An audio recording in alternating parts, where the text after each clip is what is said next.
शिक्षकों के अधिकारी बनने के लिए 10 लाख से ज्यादा अभ्यर्थी जो तैयारी कर रहे थे और बीपीएससी एईडीओ एग्जाम का इंतजार कर रहे थे, तो उनके लिए इंतजार की घड़ी अब समाप्त हो गई है। अब जो है कि बीपीएससी ने एईडीओ परीक्षा कार्यक्रम जो है कि वह जारी कर दी है कि कब कौन सी परीक्षा होगी, किस तिथि को कौन सा विषय का परीक्षा होना है। लगातार 2-2 दिन का ये शिफ्ट बना है, क्या कुछ जानकारी है और किस तरह की परीक्षा की सारी वो नियमावली है, आज आप समझ लीजिए, ताकि अगर आप शिक्षक नहीं बन सके हैं तो शिक्षकों के अधिकारी बनने का मौका आपको मिल सके। जी हां, बेसब्री से इंतजार जो कर रहे थे तमाम युवाओं के लिए इंतजार की घड़ी अब समाप्त हो गई है। आइए हम तमाम चीजों को आपसे रूबरू कराते हैं और जो बड़ी जानकारी निकलकर सामने आई है एईडीओ को लेकर के हम आप तक पहुंचाने के लिए जो दृढ़ संकल्पित होकर कार्य कर रहे हैं वह आप तक जरूर पहुंचा सके। करते हैं वीडियो को शुरू से पहले नमस्कार स्वीकार कीजिए, मैं हूं हरे कृष्ण प्रकाश और आप देख रहे हैं साहित्य आजकल। साहित्य आजकल का मतलब ही है वह सच्चाई जो जाननी आपके लिए है बेहद आवश्यक है। साथियों, चैनल पर नए हैं, सब्सक्राइब नहीं किए हैं तो सब्सक्राइब कर लीजिए ताकि आप तक अपडेट मिलता रहे। बताते चलें कि आप सभी ने एईडीओ मतलब कि शिक्षकों के अधिकारी बनने को लेकर के हमारे वीडियो को काफी सराहा भी था और इसका जो है कि परिणाम यह देखने को मिला कि देश भर के युवाओं ने जो है कि एईडीओ बनने के लिए फॉर्म भी भरा है और इसकी आंकड़े जो है 10 लाख से पार हो गई है साथियों। तो चलिए करते हैं शुरू। से पहले नमस्कार स्वीकार कीजिए, मैं हूं हरे कृष्ण प्रकाश और आप देख रहे हैं साहित्य आजकल। साहित्य आजकल का मतलब ही है वह सच्चाई जो जाननी आपके लिए है बेहद आवश्यक है। साथियों, चैनल पर नए हैं तो सब्सक्राइब कीजिए और अपने तमाम साथियों तक एक बार जरूर शेयर कर दीजिए। आइए करते हैं मुद्दे की बात। देखिए, बिहार में शिक्षक बहाली की प्रक्रियाएं लगातार चल रही थी और इसी बीच सरकार ने जबरदस्त तरीके से शिक्षकों पर निगरानी रखने के लिए, शिक्षकों के लिए का जो है कि सिस्टम किस तरह से कार्य कर रहा है उस पर एकदम कह लीजिए कि अनुशासनात्मक रूप से एकदम ध्यान रखने के लिए एईडीओ पद की बहाली लेकर आई। 935 पद की बहाली के लिए अभ्यर्थियों ने फॉर्म भरा है। वैसे अभ्यर्थियों ने फॉर्म भरा जो कह लीजिए जिसको कि शिक्षकों के अधिकारी बनने का सपना था। शिक्षक नहीं बन सके तो खैर कोई बात नहीं, शिक्षकों का अधिकारी ही बन जाएं और वैसे सपनों का अब पूर्ण होने का समय आ गया है साथियों। बड़ी जानकारी, बड़ी अपडेट आधिकारिक रूप से बीपीएससी की तरफ से जारी हुई है जो आज अखबारों में भी आई है, हम आपको दिखाने का प्रयास करते हैं साथियों। सबसे महत्वपूर्ण है कि जो केवीएस एनवीएस का भी फॉर्म भरे हैं वैसे अभ्यर्थी के लिए थोड़ा सा यहां मुश्किल बढ़ता हुआ दिख रहा है, क्योंकि केवीएस एनवीएस का भी एग्जाम का तिथि जो है कि उसी समय टकरा रहा है जिस समय बीपीएससी ने एईडीओ का परीक्षा लेने को का कह लीजिए कि परीक्षा कार्यक्रम सब कुछ जारी कर दिया है। पहले बीपीएससी का देख लीजिए आप सारा चीज एईडीओ का कि कौन सा दिन कौन परीक्षा होनी है। कई लोग उलझ कर रह जाएंगे इसमें। सहायक शिक्षा विकास पदाधिकारी कहने का मतलब है कि एईडीओ पद की बात हो रही है। बीपीएससी ने जारी कर दिया है परीक्षा कार्यक्रम। पहले दिन सामान्य अध्ययन व योग्यता और दूसरे दिन जो है कि सामान्य भाषा का पेपर होना है। किस तरह की क्या बातें हैं सारी चीज हम एक एक करके आपको स्पष्ट तौर से बताने का प्रयास कर रहे हैं। बीपीएससी ने सहायक शिक्षा विकास पदाधिकारी के पदों के लिए लिखित परीक्षा का कार्यक्रम जारी कर दिया है। यह परीक्षा राज्य के विभिन्न जिलों में स्थित परीक्षा केंद्र पर संपन्न होगी। आयोग के अनुसार परीक्षा 3 चरणों में 2-2 दिन होगी। हमने कहा ना कि 2-2 शिफ्ट में परीक्षाएं हो रही है। अब क्या है, शिफ्ट का मतलब है कि एक ही आदमी 2 दिन परीक्षा देगा और 2 दिन किस तरह देगा उसको हम बता रहे हैं आपको साथियों, जो आयोग ने स्वयं नोटिस जारी कर बताया है। आगे पहला चरण 10 व 11 को, ये प्रथम चरण जो है 10 और 11 को है, जनवरी 2026 को होगा। दूसरा चरण 12-13 को है और जो है कि तीसरा चरण 15-16 के हो, क्योंकि 14 जनवरी पर जाता है बीच में। आपको पता ही होगा मकर संक्रांति का वह दिन होता है।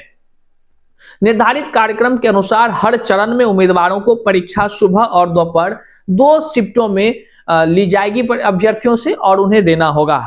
और क्या है कि प्रश्न पत्रों में समान अध्ययन, सामान्य भाषा और समान योग्यता से जुड़े विषय रहेंगे। समान अध्ययन की परीक्षा 10 से 12 बजे तक और समान योग्यता की जो परीक्षा है सभी तीनों चरणों में 2 बजे से 4 बजे तक होगी। मतलब हो गया एक शिफ्ट आपका हो गया 10 से 12, एक शिफ्ट हो गया 2 से 4 का, बीच में आपको समय मिलेगा। अब वहां पे क्या है कि आयोग ने सभी अभ्यर्थियों से समय पर परीक्षा केंद्र में उपस्थित होने और आयोग द्वारा जारी दिशा निर्देश का पालन करने की अपील की है। 935 पदों के लिए 10 लाख से अधिक आवेदन प्राप्त हुए हैं। सोचिए कि शिक्षक के अधिकारी बनने के लिए व्यापक संख्या में फॉर्म भरे गए हैं। और जानते हैं अब तक के बीपीएससी के आंकड़ों के मुताबिक सबसे अधिक फॉर्म भरे गए हैं शिक्षकों के पदाधिकारी बनने के लिए। केवल बिहार के नहीं, देश भर के अभ्यर्थियों ने इसमें अपना इंटरेस्ट दिखाया कि भाई साहब बिहार के शिक्षा व्यवस्था को दुरुस्त करना है तो अधिकारियों को सबसे पहले मजबूत होकर के आना पड़ेगा। एकदम दुरुस्त अधिकारी आएंगे तो चकाचौंध एकदम मचा देंगे, एकदम चकाचक कर देंगे सब कुछ। क्यों जानते हैं? खामियाजा विद्यार्थियों में नहीं है कि बिहार के विद्यार्थियों को लेकर ये जो बातें कही जाती है, खामियाजा है बिहार में जितने विद्यालय अध्यापक हैं, जितने शिक्षक हैं, उन्हीं में खामियाजा है। असली बीमारी यहीं पड़ा हुआ है, इन्हीं को फिल्टर करने की जरूरत है। आए दिन फर्जीवाड़े की खबर निकलती है, ये भी एक बीमारी है। बीपीएससी टीआरई 1, 2, 3 से बहाल शिक्षकों का डॉक्यूमेंट्स फिर से जांच होने लगा। क्यों होने लगा? खामियाजा निकला तब ना। कई शिक्षक ऐसे हैं जो पढ़ाने के बदला आग तापेंगे, जो अपने कर्तव्य का निर्वहन करेंगे उन्हीं को न पकड़ने के लिए अधिकारी नियुक्त किया जाता है, उन्हीं पर न निगरानी करने के लिए। तो वैसे अधिकारी होंगे एईडीओ अधिकारी। समझ रहे हैं? बड़ा लाजवाब यह पद होगा और जिसकी भी नौकरी होगी, हो सकता है आपकी नौकरी हो जाए। और आपकी अगर नौकरी हो गई तो निश्चित तौर से आप तो इतना अच्छा काम करेंगे साथियों, मुझे विश्वास है कि बिहार का शिक्षा व्यवस्था में बदलाव जरूर आप लाएंगे।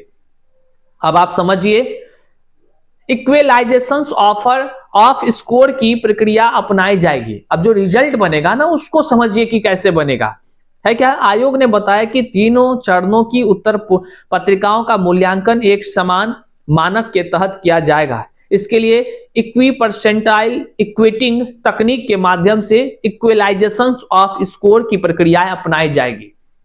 आयोग के अनुसार इस पद्धति से विभिन्न चरणों में अलग अलग तिथियों पर हुई परीक्षाओं के अंकों में संतुलन बनाकर निष्पक्ष तरीके से परिणाम घोषित किया जाएगा। अब ये जो इक्विलाइजेशन तरीका है, इस तरीका के बारे में आप क्या कुछ समझते हैं? क्या लगता है कि आयोग ने जो यह तरीका अपनाया है परीक्षा परिणाम जारी करने को लेकर के, तो क्या आप उस पर क्या कहना चाहेंगे? कमेंट में जरूर बताइएगा। फिर से समझ लीजिए, हर चरण में 2 दिन होंगे शामिल। 2 दिनों में इस तरह की होगी परीक्षा।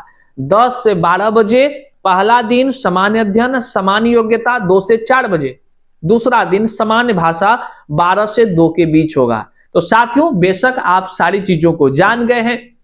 बीपीएससी ने आधिकारिक रूप से जो है कि परीक्षा के कार्यक्रम को जारी कर दिया है। वहीं पर केवीएस एनवीएस का भी परीक्षा तिथि इसी डेट में लगभग होने की तय है।